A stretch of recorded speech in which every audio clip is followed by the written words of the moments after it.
of thought lately, and not just because I work in customer service. I've noticed that the one prerequisite for working in customer service is that you must hate people. And don't worry, if you don't hate people, the customers will train you. Kind of wanted to kill a guy the other day. He was arguing with me. He was going like, well, man, the customer's always right. And I was like, yeah, you know who always says that? Fucking customers. Is there anything I can do to make you ever want to be a customer here again? No. Well, then you're not a customer. Therefore, you're wrong. Get the fuck out of my store. Yeah. You just have to encounter some of these people working in customer. Have you ever encountered somebody so stupid they make you dumber? Like, I was on the phone with a customer. I was taking down his information for a reservation. And I said, okay, sir, let me get your last name. And then he went,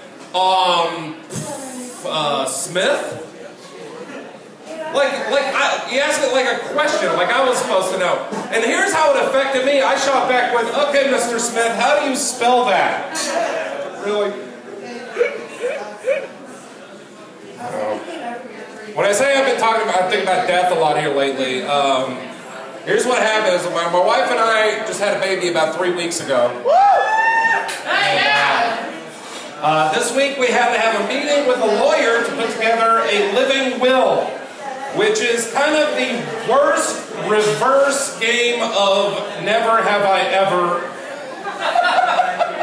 It's just, no, I've never been in a coma. I've never been brain dead. I don't know if you should pull the plug, honey. This is freaking weird.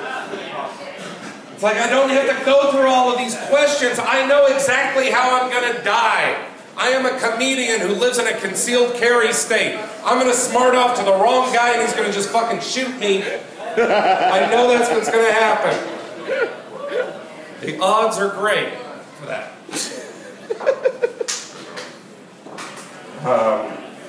But it got me thinking. I want to tell you guys a true story. When I was 17 years old, I tried to kill myself. Good night. No, it's true. When I was 17, I tried to commit suicide. At the time, I was at a very low point in my life, and one night I made the impulsive decision that I was just going to end it all. And like I said, it was an impulsive decision, so I kind of had to improvise. It's like, well, we don't have a gun in the house, so this is out. It's a mid-century house with low ceilings. I can't hang myself. I pass out at the sight of blood, so I can't slash my wrist. That would just be embarrassing, you know. Then find me passed out naked in the bathtub with a paper cut on my wrist. That's not good. But I ultimately decided that I was just going to try to OD on pills. There was like a bottle of Percocets in the medicine cabinet that my mom had left over from a surgery that she had a year prior. And I took those pills up to my room, wrote a note, and a little bit after midnight, washed down all of the pills with a 1-liter bottle of Mountain Dew. Because why the hell not? It's not like I had to worry about getting a good night's sleep. Might as well get jacked on caffeine while I'm at it. Well, obviously it didn't work, and I'll explain why. My mother was a bit of a hoarder. Not the dead cat under a big pile of pizza boxes type of hoarder you see on TV. Just the type of hoarder that will like save things to try to reuse them later. Namely, pill bottles. And she was also on a bit of a health kick, so every week she would go to the health food store and buy these bulk bags of whatever herbal supplement was popular that month. So long story short, I tried to OD on a bottle of Ginkgo biloba that had Percocet on the bottle. Red Percocet on the bottle. So here's the thing. For the first hour, see, Ginkgo biloba is an herbal supplement that helps with memory. So really all I did was just stay up all night remembering shit. For the first hour, I just remember thinking, man, it is taking forever for my life to flash before my eyes. It's like, is it supposed to play out in real time? I don't remember ordering the director's cut here. And the second hour, I was starting to worry about, I was going like, what the hell is up with these pills? Were they expired? Were they time released? Were they low dose? What the hell is going on? Hour 3, I started thinking that maybe I was immortal. Like, maybe I am impervious to the effects of poison. I might be Wolverine. This is awesome. I no longer want to kill myself. But then by hour 4, I was crashing from all of the sugar and caffeine, and I just couldn't keep my eyes open anymore. I was going, oh great, this is it. Finally, the sweet release of death. And the next thing I know, I'm waking up at 2:30 in the afternoon because my mom can't find her Keep of Biloba pills. And I was just too embarrassed to tell anybody, not because of the stigma of suicide, but because I just sucked at it so bad. And that's the thing I will take away from me for the rest of my life, is that I may not be a great success at life, but at least I am horrible at death.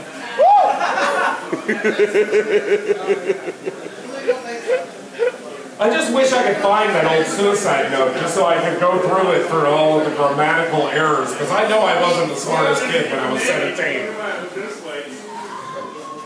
Still a work in progress. Thank you very much for just sitting there and staring a hole through my soul. Appreciate it. No.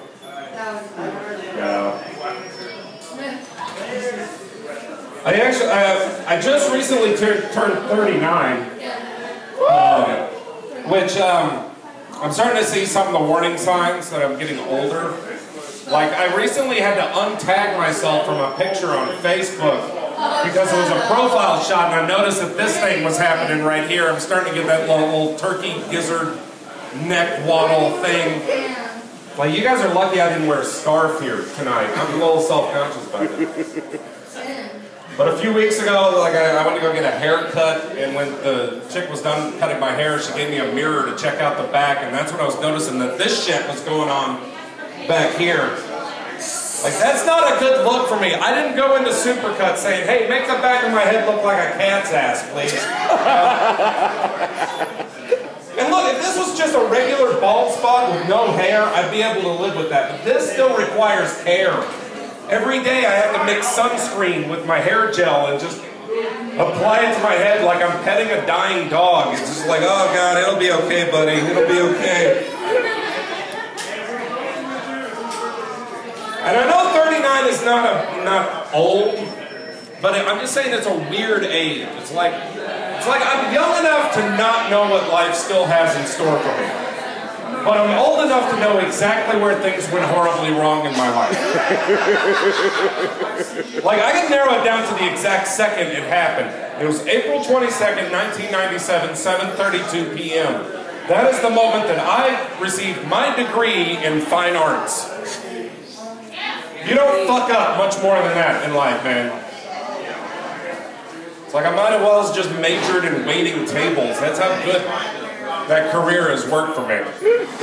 The last thing I did with my art degree was use it to separate the seeds and stems from my marijuana. That was the last thing I did with that. And I quit smoking weed 6 years ago, so that degree is completely worthless to me. I had to quit smoking weed.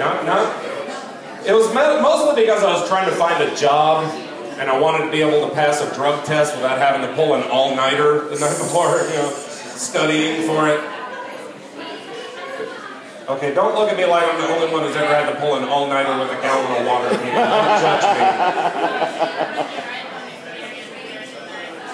But the main reason I quit smoking weed is because I came to the realization that whether I'm stoned or sober, I will still come up with the same stupid ideas.